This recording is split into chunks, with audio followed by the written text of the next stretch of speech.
Welcome to the White Wall Sessions Radio. I'm your host, Dan Schaefer.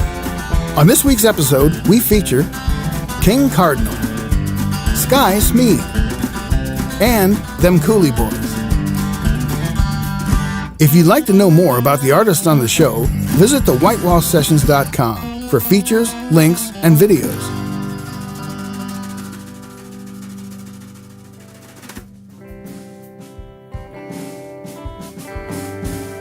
King Cardinal is a five-piece Americana band based out of Denver, Colorado. The band is Brendan Mackey on guitar, banjo, and vocals, Scott Roush on drums, Ben Walagoski on pedal steel, Andrew Porter on bass, and Texana Muckler on tambourine and vocals. King Cardinal consists of members from all across the country who met within the vibrant Denver open mic scene.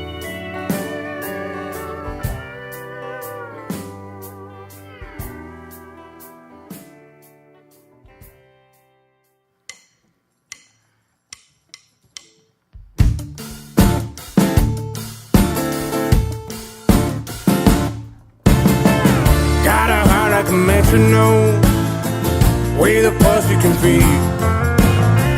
Got a heart like a metronome, oh, oh, syncopated real. And it beats steady, steady, steady. Well, it beats steady, steady, steady. It beats steady, steady, steady. Well, it beats steady, steady, steady.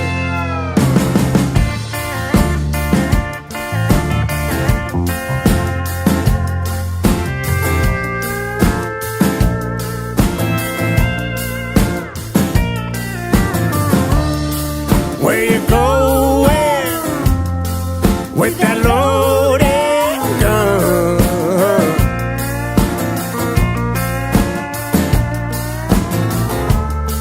What you doing? Drinking liquor from a Dixie cup.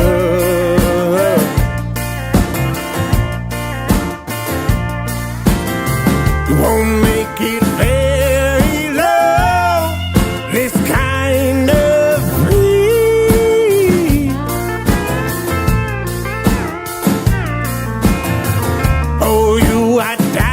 myself in kerosene.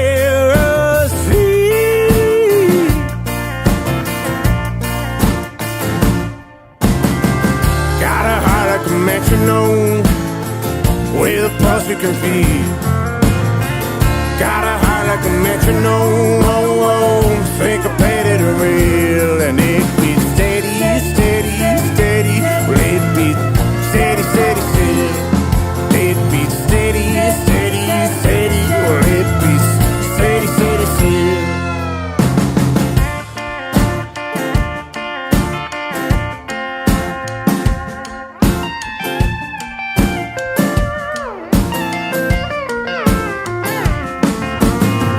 May not find Jesus the way they ask me to.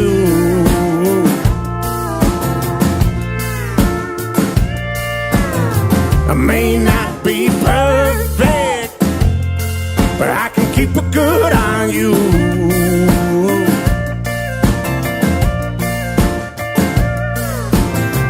Your lungs, your back, your head, well, they get tired.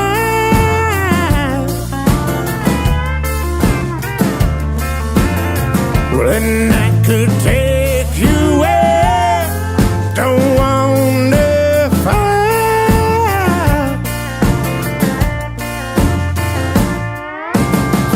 Got a heart like a metronome with a pulse you can feel. Got a heart like a metronome, oh, oh, syncopated real. And it beats steady, steady, steady. Well, it beats steady, steady, steady. It beats steady, steady, steady. Well, it beats steady, steady, steady.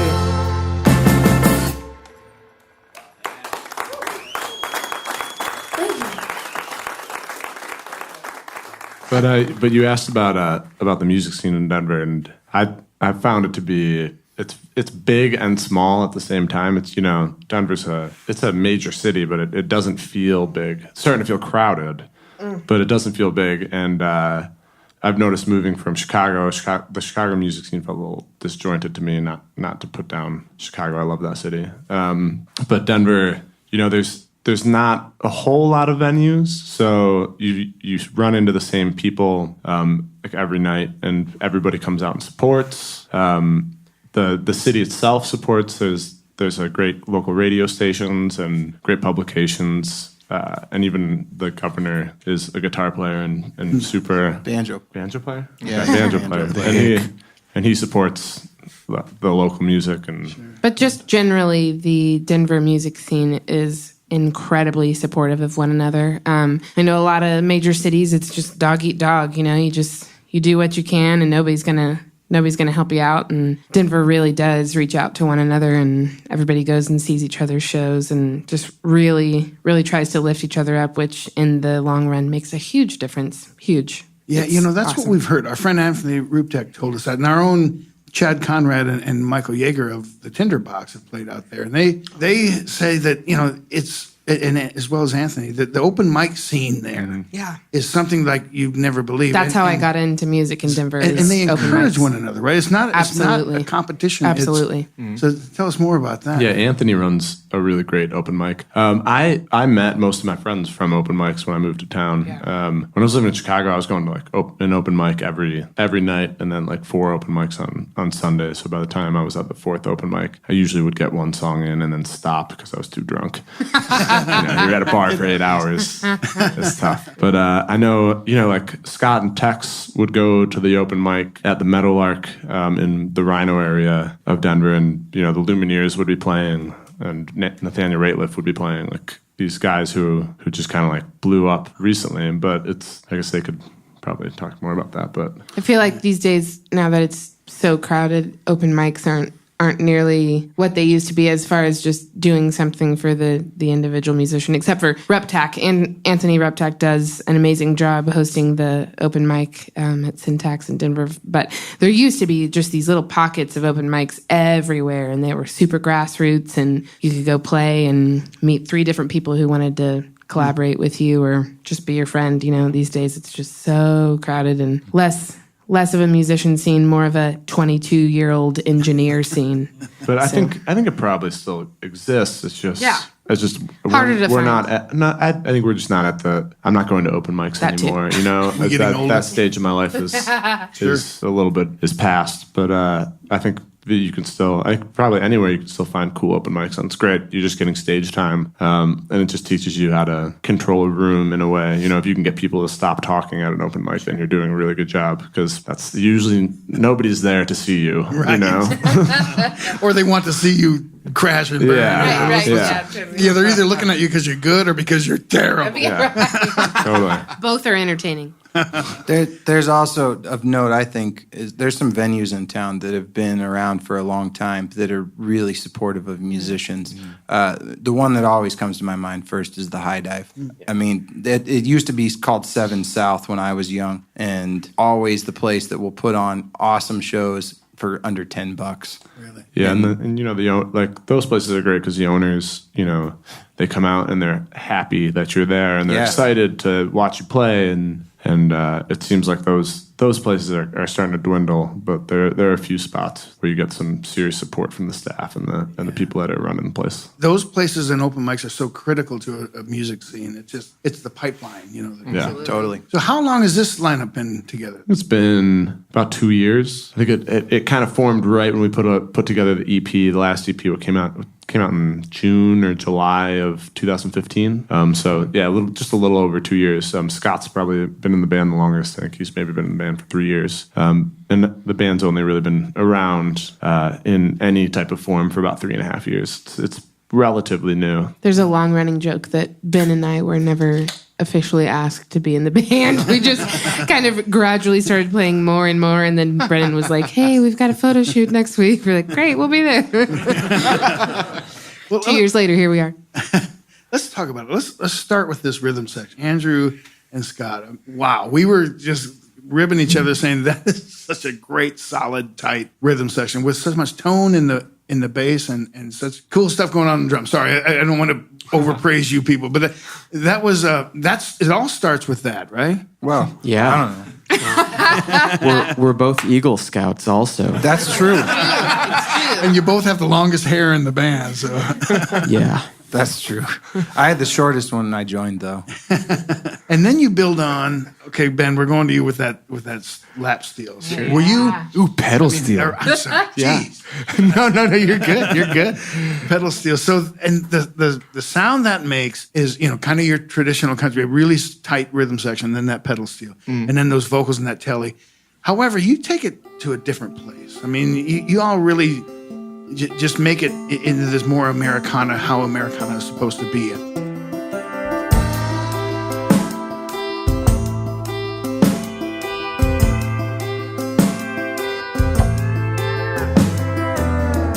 Stumbling through a dust storm, yeah, showering from a rainpour. It was the first real weekend of summer in this time. Sleeping under the moonlight, yeah, waking up to a fierce fight. You were the only love of my life, I suppose. Follow me back to Chicago. I could sing you a hallelujah. I could sing your troubles away.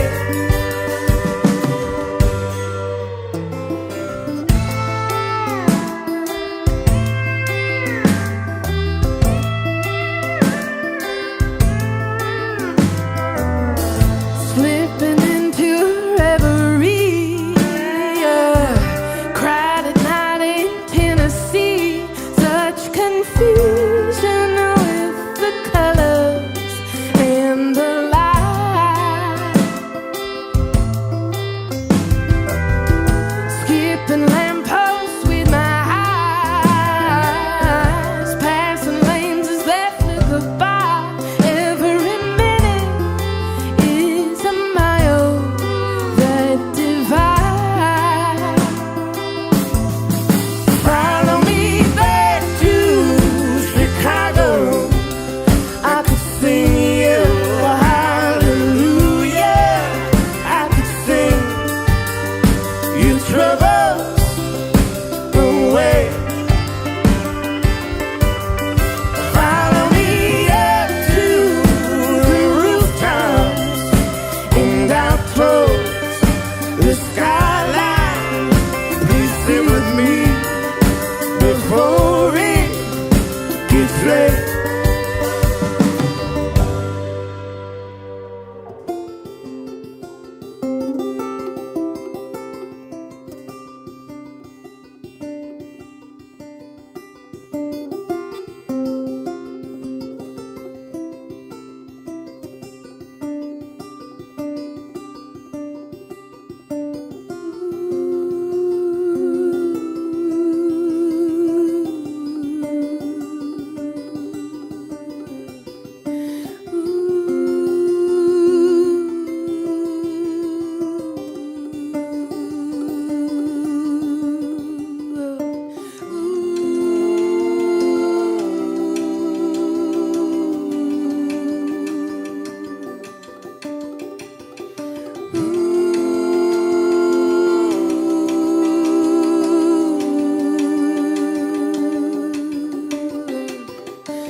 the sky.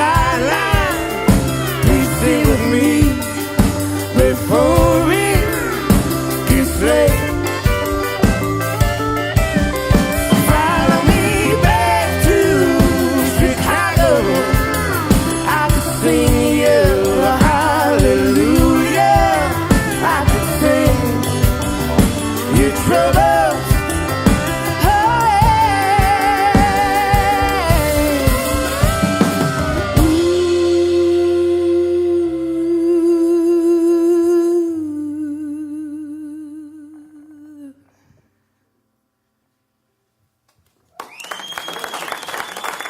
Thank you. Thank you.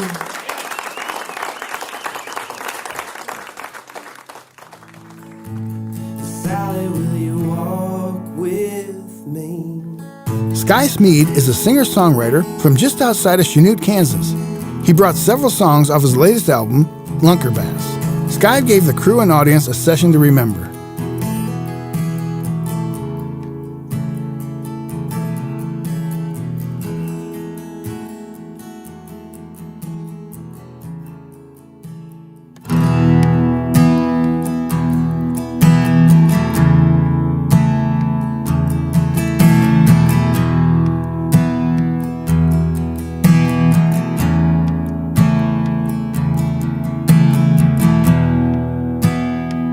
Sally, will you walk with me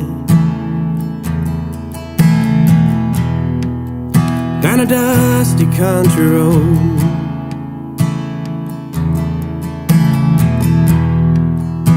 We'll take some time to smell the roses as we did so long ago.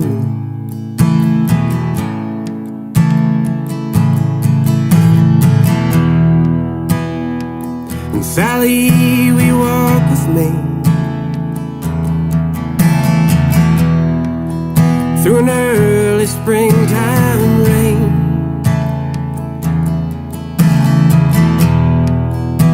We'll take a dip in Granddad's pond.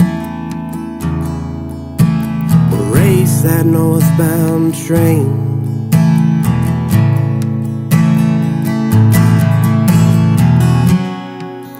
Run and laugh like kids again, as we did so long ago.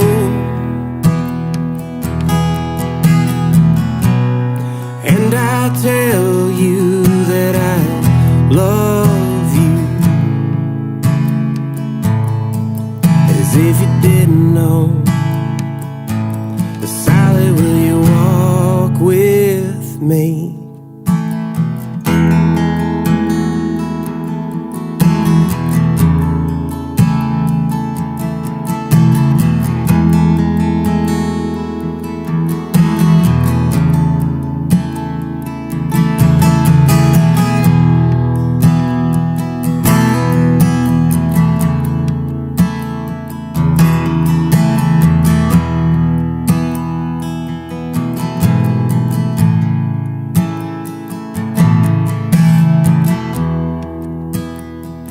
Sally, will you walk with me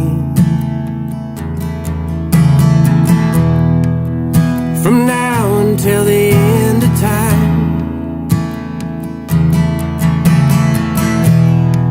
We're gonna find our own eternity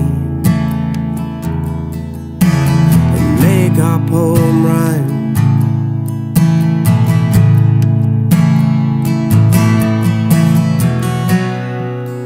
Run and laugh like kids again, as we did so long ago.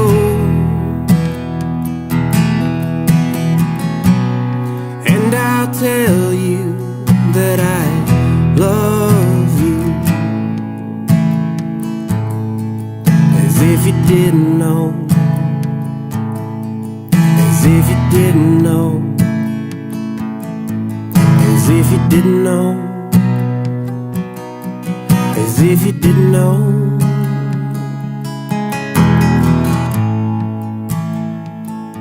Well, Sally, just walk with me.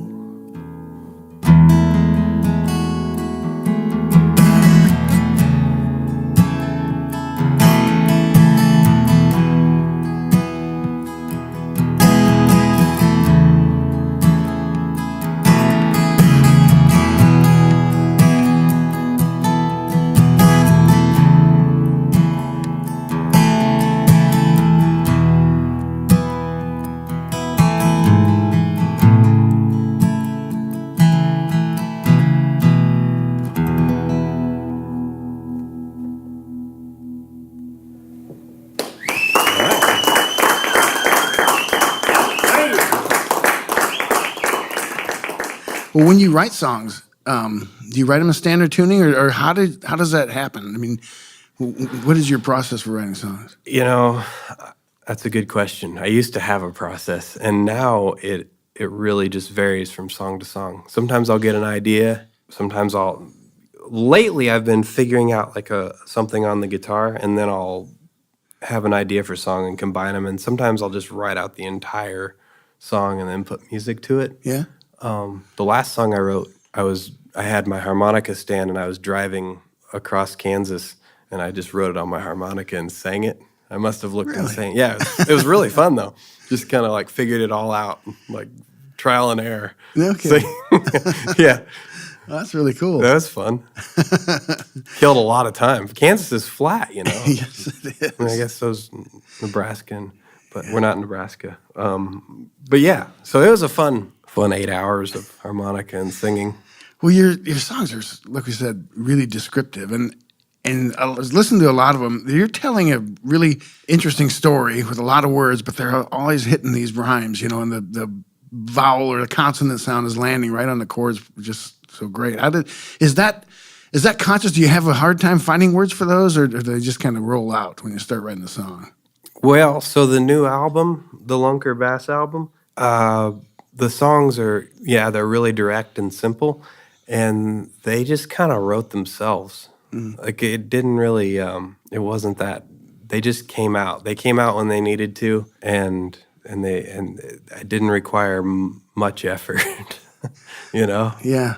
So Yeah, that happens. I mean, sometimes songs kind of just, country songs, Yeah. So you just kind of are playing around on something, you catch something, or like you say, in your harmonica, and you get a tune, and then the personality of the song sort of presents itself. Yeah. And like a lot of times I'll get really good ideas. I run a lot. I go out and run trails, and I'll just be like thinking about stuff, and every once in a while something will pop in my head pretty frequently. Yeah. And so I'll like have that idea, and I'll just go home and kind of mull it over for a little while and think about it, and then just sit down in the morning. I like to sit down in the morning before anything, like no screens, no computers, and just wake up, make a little bit of coffee or tea, and work on songs. That's how I do it. Yeah? Yeah.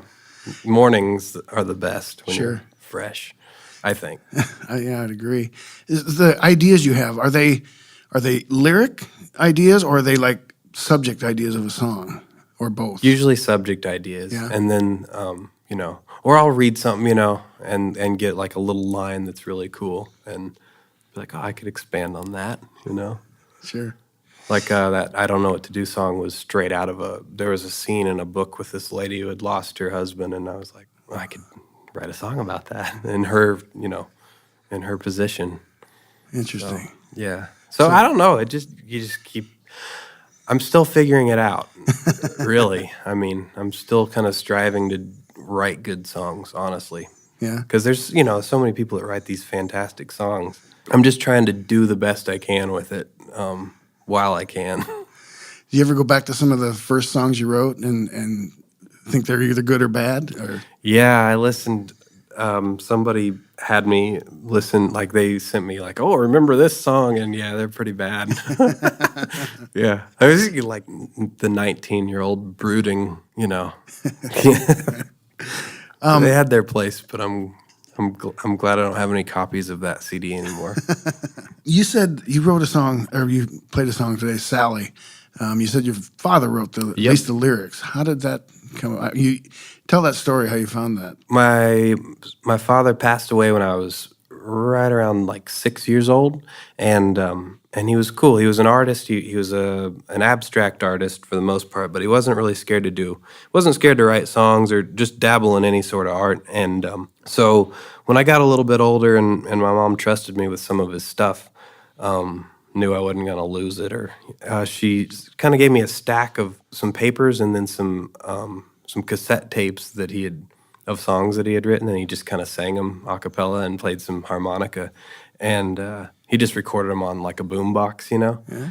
And so I found the lyrics to Sally in the stack, and it just kind of immediately struck me as like a really cool love song, and I thought it was cool that he wrote it for my mom, and that was his nickname for her. That wasn't her real that's not a real name. And so I found that I just found the whole thing really romantic, and it was like right back into the place of like where home, like it was before I was created, you know? Yeah. And like it captures like a moment in time perfectly.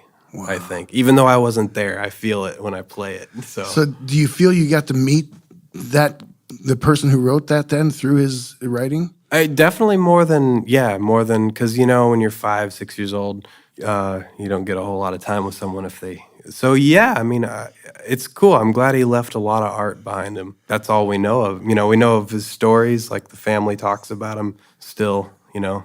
Well, your dad did this and that, but yeah, I'm really thankful that he left behind good things and creative things. Yeah, and it's got to be pretty cool, you know, seeing him or kind of reading what he created and seeing maybe understanding his creative process, and then you kind of get to know him a little better. Yeah. Interesting. Was your mother musical? Yeah, my mom can sing. My mom is really good at like, well, she makes all kinds of stuff, but right now she's a soap maker.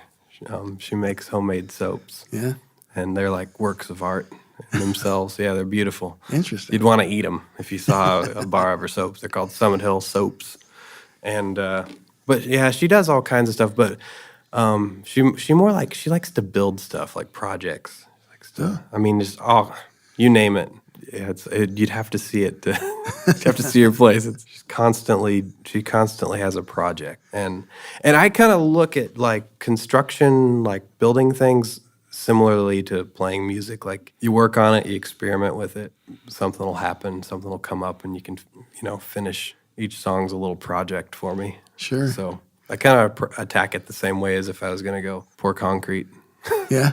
Yeah. And it's pretty cool that there's nothing there, then you work on something, and then you've got this thing. So you've got 2 albums now, right? At least I have recorded? 6. We have 6. But I'm most proud of my newest 2. Yeah. Which is Drive All Night and Lunker Bass? Yeah. Lunker Bass is the brand new one. Yeah. Where did you record those? Those are recorded with, I don't know if they've come here yet, Truck Stop Honeymoon. You would remember them if they hadn't. No, I haven't.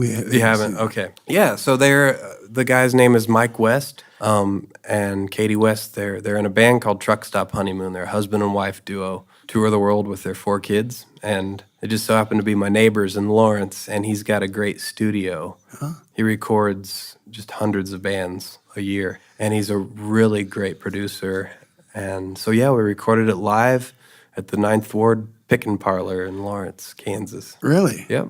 So it was basically cue up the mics, play the songs? And yeah, just like the session we just did, kind of like that with some other instruments going. But yeah, we did it live. Did some overdubs, but yeah, we cut all the core of it live. So is that the way you prefer to record? Yeah. I'm pins and needles when it's like vocal and then guitar. And I like to get the feel of it. And that's the thing, like, that's what I like about doing live is it might not be perfect, but it'll have a feel. Like, you know, it'll have the right feel. Sure. The right take feels fantastic, you know? Yeah.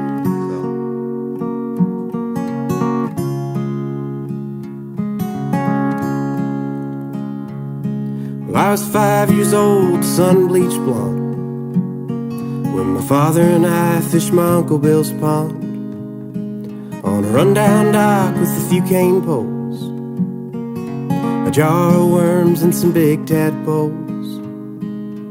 One of them days right out of a dream, bullfrogs in the mud, bluebirds in the trees, and my dad brought along an old Zebco with yellow spin bait, so he gave it a throw.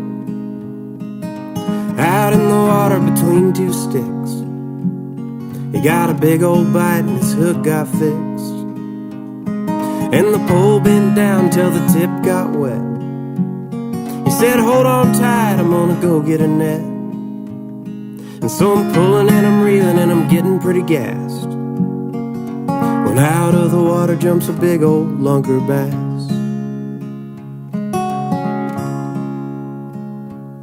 I said, hurry up, Dad, this thing's gonna win. But he took over and he hauled him in, and it was taller than me with its tail on the ground. It made the local paper and the talk of the town. And my father just smiled when everybody asked, well, how the hell did your son ever land that bass?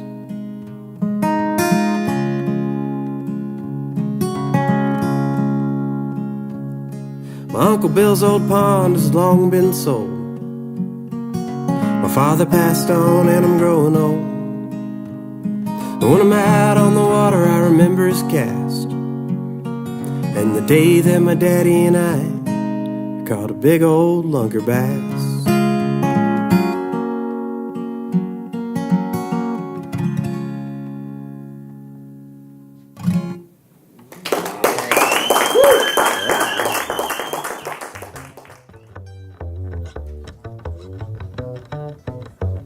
Them Coulee Boys are a 4-piece folk Americana band based out of Eau Claire, Wisconsin.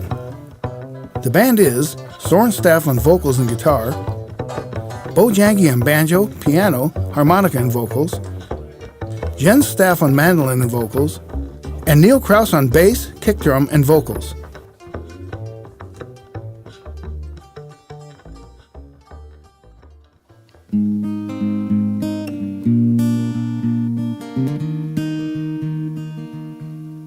Put your hammer down.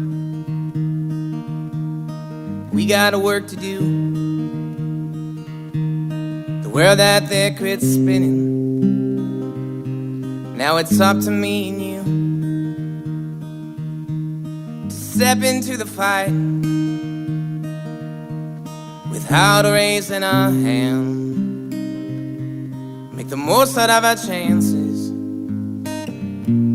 to love our fellow man.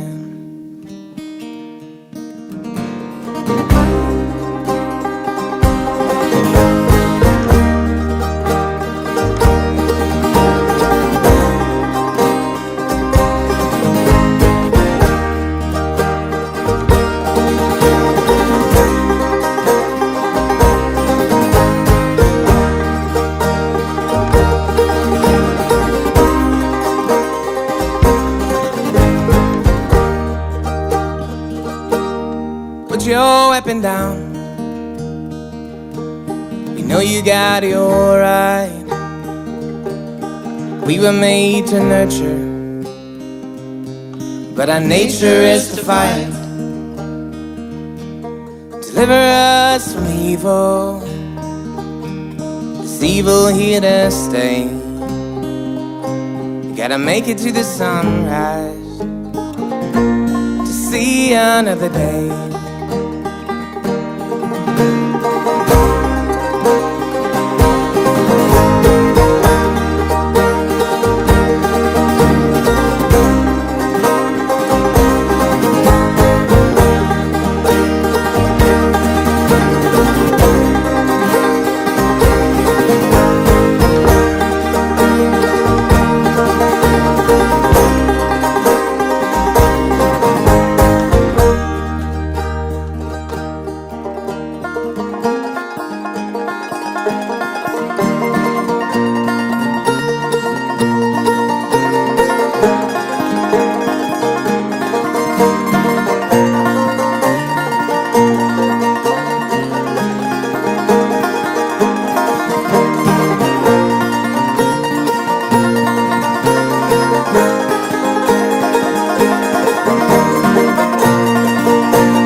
Put your Bible down. You got a right to say, but that don't make it your place to take our rights away. Listen to your father, listen to his son. Open up your heart, there's room for everyone.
Thank you. Thank you.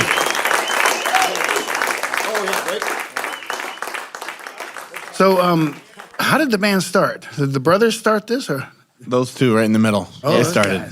That's Bo and Soren. Yeah, we work at a summer camp, or we did work at a summer camp for about 5 years.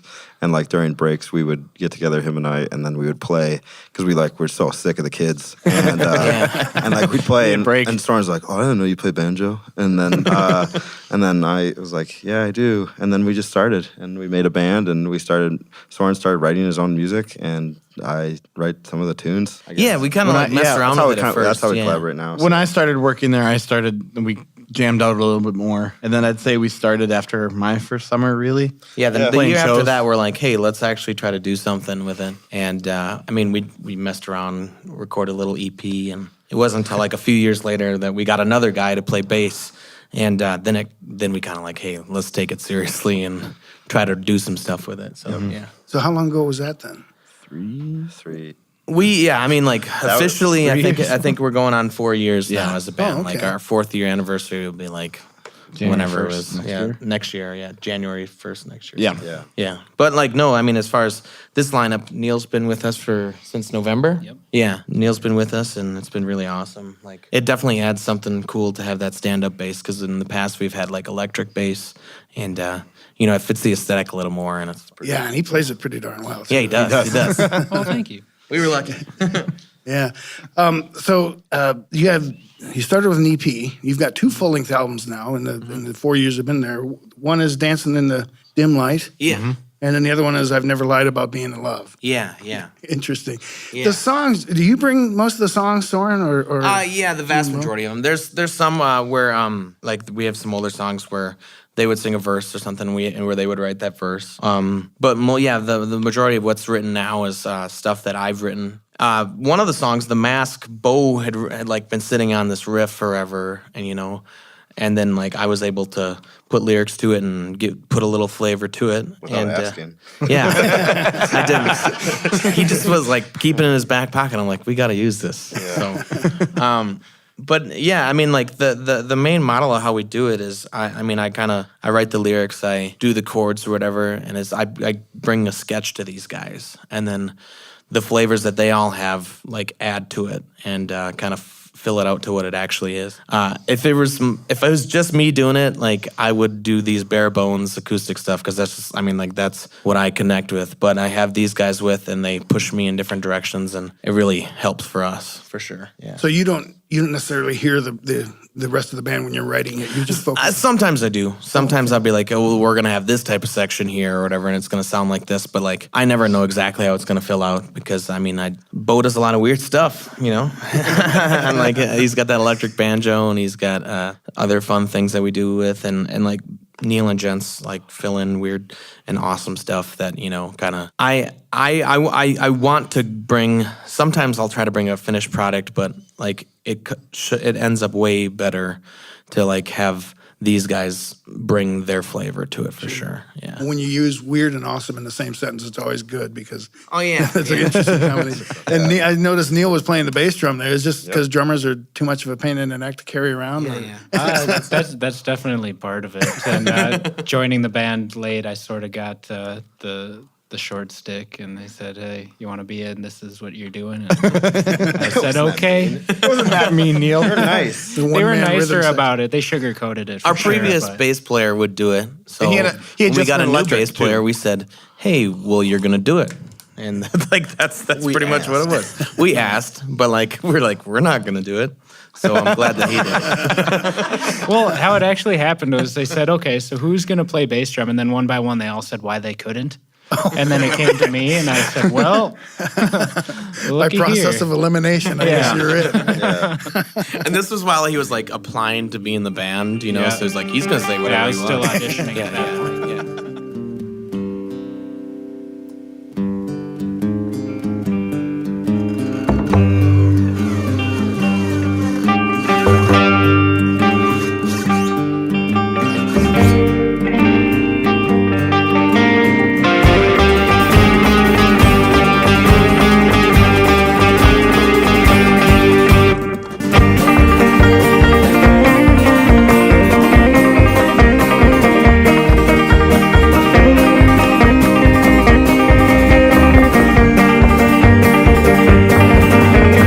Seven, you've been standing in my shadow sometime now.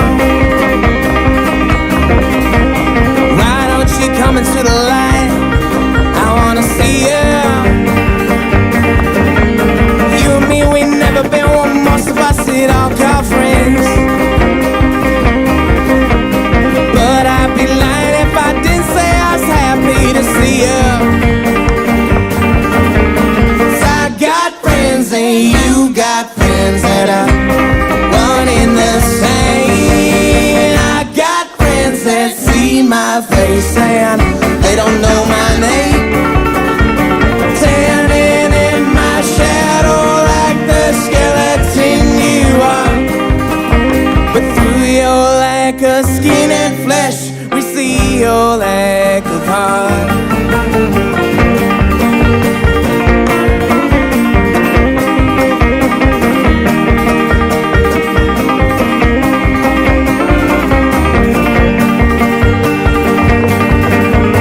These days I've been talking to myself, 'cause I'm the only one who hears.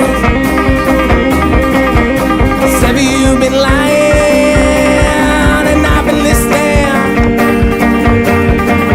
Been playing on my guitar, you've been playing on my fear. Sometimes don't know if I'm dying or living.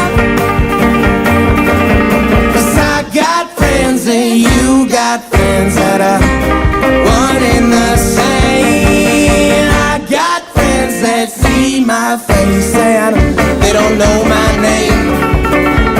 Standing in my shadow like the skeleton you are. But through your lack of skin and flesh, we see your lack of heart.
Don't deny me of my weakness, 'cause without it I'm not me.